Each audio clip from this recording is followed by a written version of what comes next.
Hi, Norm Norlander here. One of the really neat things about my Norvise experience is the kind of people I've met who seem to share an uncommon degree of creativity with their fly tying.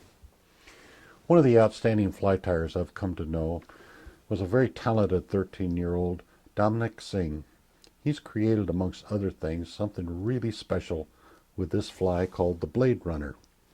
Yeah, perhaps it's not quite the same as a traditional Atlantic salmon pattern, which, by the way, he also ties, but it's very creative, and I believe it has great potential. Let me show you how we do this. Well, how he did it, I should say. First, you can see it's got a nifty little spinner blade back here, and we're going to start out by putting a number 4 hook in here. This is a fairly heavy, about a 2 or 3x long. It's a saltwater style hook with a straight eye on it. And then Dominic uses a little spinner blade like this that has a swivel attached to it. We're going to tie that under the hook. Very first thing here, use a piece of monofilament. This is about 8-pound test or something. We just run that through the blade, bring it up a couple inches here, and we'll just clip that little beauty right off. Now, the thread that we're going to be using is some flat wax nylon. That's one of my favorite threads. It's fairly heavy, 3/0. Now what Dominic did was he took this monofilament and he tied it to the hook. You space the swivel, so the end of the swivel is out, roughly a half an inch or so away. What he did I thought was pretty darn clever. He would take and just wrap that on loosely like so. He cut the ends off. Now, to keep that from sliding through, you took a lighter like this and you burnt just the ends of the nylon. That left a little ball on there so it doesn't slip through the thread. Crafty, huh? So we're going to go down a ways like so. And yeah, it looks just about right. Now, come back forward. One of the issues with this is that when we're going to turn this thing, the darn blade is flopping around. I came up with this solution, which I think is pretty cool. I'm going to just cut our thread off there for a minute. And we're going to take this, the blade itself, stick it down in the jaws of our Norvise. And then we're going to just tie it on there. Just take a few turns of thread, maybe a half inch or so. Actually, I'm going to take a couple half inches, basically a manual whip finish. That's pretty ugly, but it'll hold it there, guys. Okay. Now, we'll come back up here. We can attach our thread. Everything's hunky-dory. Okay. Start out with our thread base. Just run it down like this. So you have a nice, smooth, pearly underbody, as it were. Go back and forth a couple times. Now the material that Dominic was using was this laser dub. I had not used it before, but gosh, it seems to work pretty neat. It takes a little pinch out like this and basically just lashes it to the hook like so. And what we can do is we can either fold it back, and what he was doing was he was taking and putting it, oops, there we go, one part above and then one part below the hook.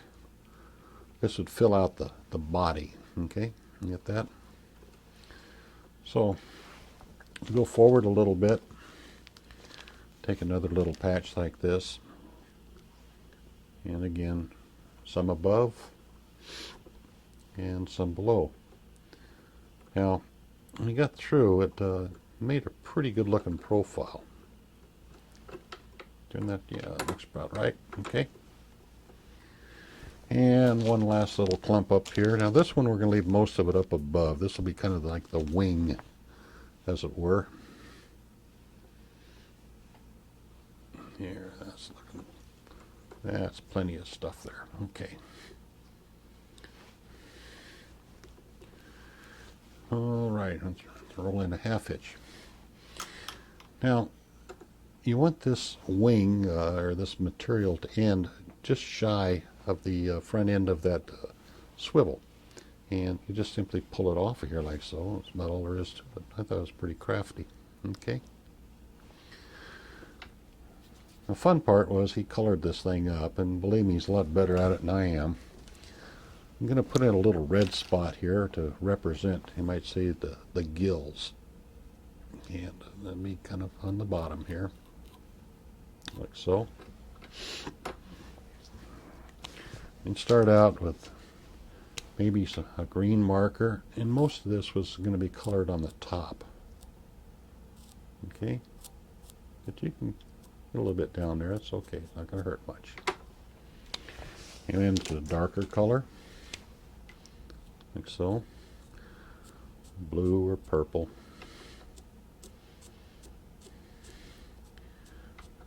Yeah, it's looking pretty good. And even darker, maybe just a streak of black here on the top there to color it up pretty good. Okay.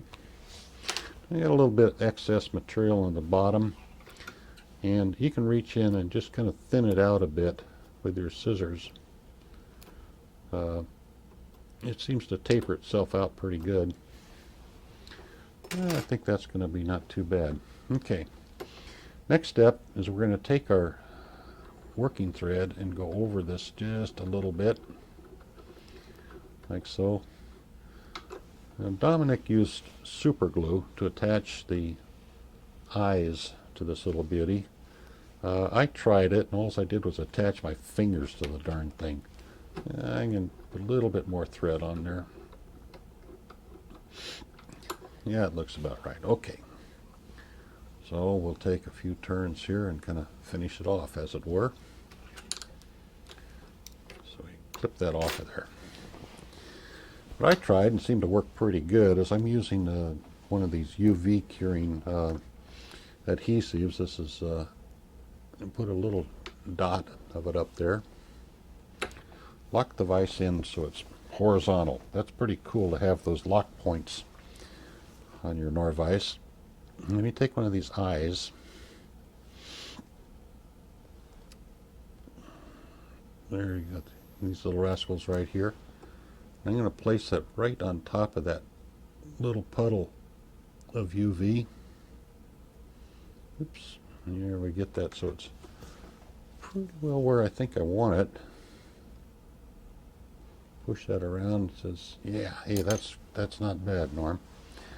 Hit it with your old UV lamp. Magic. Yeah, I love that stuff. That cures up pretty good. So we got one stuck on there.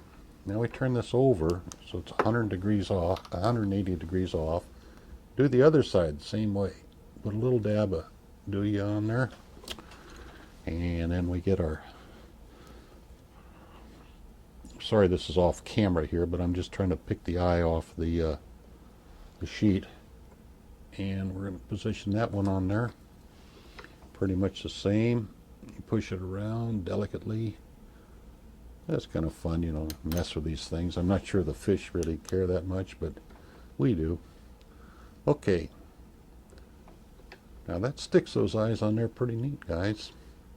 So they're not going to move around on us much. To create a nice smooth head, we use the same stuff. So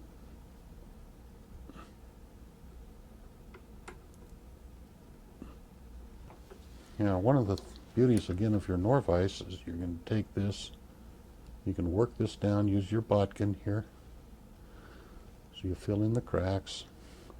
Looking pretty good. Okay, so now we give it a spin and we set it. Okay, I think we're just getting there pretty good. Another coat. And you can build up the head. It's like working with epoxy. It just sets up a lot easier. You don't have to mix two components together. I think it's pretty neat stuff. Okay. Now again, we'll use our bodkin. Yeah, we really don't need to use it much. It's kind of settling in nicely. And again, we get our UV lamp.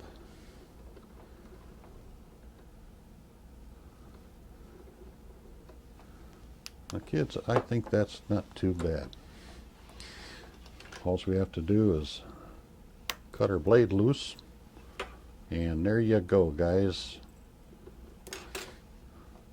Mr. Singh, I hope you're proud of your old man here, buddy.